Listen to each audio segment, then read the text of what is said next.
You know, I think that the people of California just again have spoken on this issue, and they went against that, just like they did in the year 2000 when they voted against it on Proposition 22. And here they had a chance again, and you know, they had a very, very strong campaign, the pro Proposition 8 people. And I think that the people that tried to defeat it did not have maybe as good a campaign or had as much money behind it, whatever.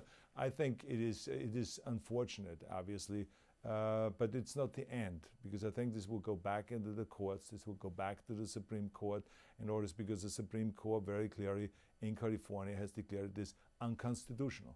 It's the same as in the 1948 case when blacks and whites were not allowed to marry. This falls into the same category. So I think that we will again, you know, maybe undo that if the court is willing to do that, and then move forward from there and again lead in that area. As a governor, from a policy perspective, are those couples who were married, same-sex couples who are already married in California, are they in jeopardy in any way? No, not at all. No, it is just from now on. You know, there is no marriage between a man and a woman until, again, like I said, the Supreme Court turns it over or does something about that. Is it a generational challenge in your view that maybe 5 or 10 or 20 years from now would be an easier issue?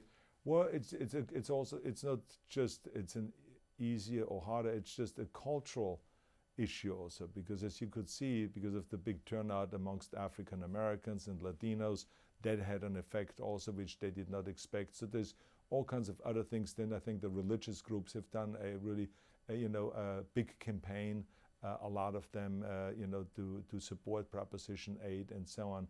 And, so it's a very, very difficult thing. And it's, when I was campaigning for Proposition 11, a lot of times the press came to me and they said, "Governor, why are you doing that? It has failed 5 times before. Why a 6th time?" And I said, look, I learned my messages from lifting weights. Sometimes I tried to lift the weight 10 times and I failed. But the 11th time I lifted it.